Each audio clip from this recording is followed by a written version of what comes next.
আসসালামু আলাইকুম ওয়া রাহমাতুল্লাহি ওয়া বারাকাতুহু। আমি শাহাদুল উস্তাদ। আপনারা দেখছেন রোহানি তাবিজ ইউটিউব চ্যানেল। সকল ভাই ও বোনেদের আমি স্বাগতম জানাই। দুদিন ভিডিও ছাড়া নেই, আবার আপনাদের কাছে নতুন একটা আমল, একটা তদবির নিয়ে হাজির হয়েছি আমি। আজকে যে তদবিরটা আপনাদের সামনে দেবো, যে তদবিরটা দেবো খুবই পাওয়ারফুল এবং খুবই পরীক্ষিত তাবিজ। যারা বড় বড় মাশায়েখ ওলামান কেরাম যারা এই তাবিজ কিতাবটা লিখেছেন, এটা বিখ্যাত, এটা আলাদা একটা লজ্জাতুন নেশা কিতাব। আপনাকে যে আগের কিতাব দেখা হয়েছিল সেখানে আলাদা লজ্জাতুন নেশা, এটা 1 থেকে 70 খণ্ডের মধ্যে পড়ে। আপনাদের কাছে যে তদবিরটা আমি পেশ করব, কতক্ষণ মন দিয়ে শুনবে। যারা নতুন এসেছে অবশ্যই চ্যানেলটা সাবস্ক্রাইব করবে, পাশে থাকা ছোট্ট বেল আইকনটা বাজিয়ে দেবে এই ধরনের একটা করে রুহানি জগতের, ভালোবাসার জগতের ভিডিও পাওয়ার জন্য। তো প্রিয় ভাই ও বোনেরা, আজকে যে তদবিরটা আপনাদের দেবো, যেসব বাড়ি থেকে কোনো মেয়ে অথবা ছেলে পালিয়ে যায়, হঠাৎ আপনারা শুনবেন হঠাৎ করে কোনোটা আয় বড় মেয়ে হয়তো কারোর সাথে রিলেশনশিপে গিয়ে ভালোবাসা করে পালিয়ে গেল, বিয়ের দিনে হঠাৎ করে সব কিছু ঠিকঠাক হয়ে যাবে, পালিয়ে গেল, এগুলো মনে অনেক কিছু মা বাবার খারাপ লাগে।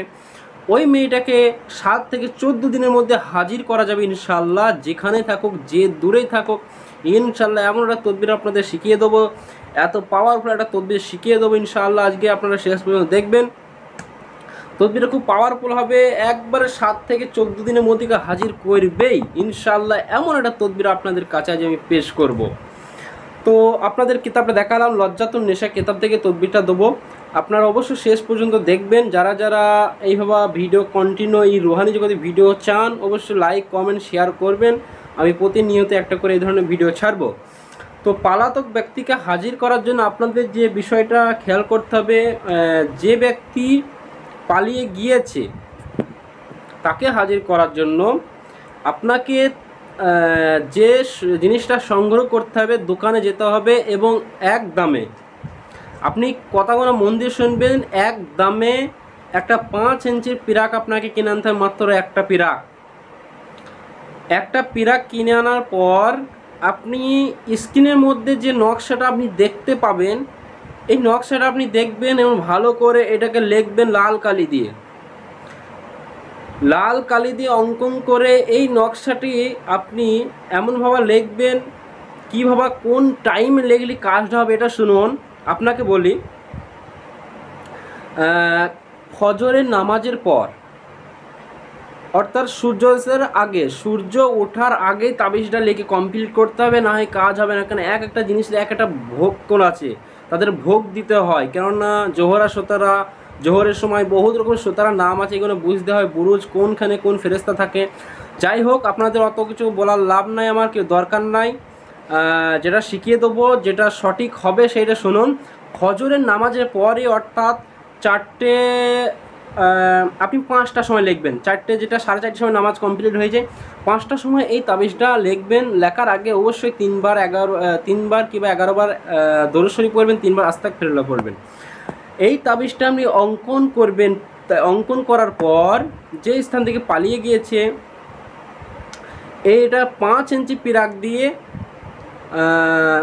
লাগাই দেবে। আর নাম লিখতে হবে মাঝে ফলান বিন ফলান। আপনারা দেখবেন নকশার অবশ্যই ফলান বিন ফলান, নকশার মাঝে যে ফলান বিন ফলান অপশনটা থাকবে, ওখানে কি লিখতে হবে, ফার্স্টে ফলান বিন ফলান, ফার্স্টে ছেলেটার নাম লিখবেন। ফার্স্টেই ছেলেটার নাম লিখে পুত্র মানে পিতা, ফলান বিন ফলান মানে অমুকের পুত্র অমুক।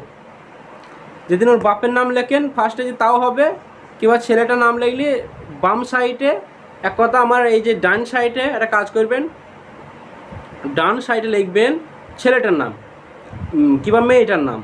আর মেয়ে হইলে মায়ের নাম বাম সাইডে, ছেলে হলে বাপের নাম বাম পাশে, আর এটা ডান সাইডে ছেলের নাম। যাই হোক হবে, আপনি বুঝে গেছেন। মেয়ে হলে মায়ের নাম বাম পাশে লিখতে হবে, যেহেতু সে মেয়ে, আর ছেলে হলে বাপের নামটা লিখতে হবে এই পাশে।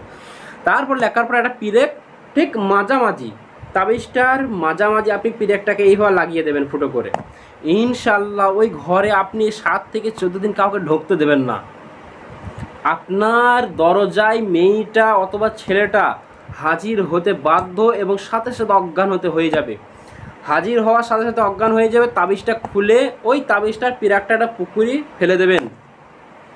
হাজির হওয়ার সাথে সাথে পিরাকটা পুকুরি ফেলে দেবেন, তাই ছেলেটা ঠিক হয়ে যাবে ইনশাল্লাহ। আজকে আমলটা আপনাদের ভালো লাগলে লাইক কমেন্ট শেয়ার করবেন, আবার একটা আমল দেওয়া হবে ইনশাল্লাহ। ভালো থাকবেন, সুস্থ থাকবেন, আল্লাহ হাফেজ, আসসালামু আলাইকুম রহমতুল্লাহি ওয়া বারাকাতুহু।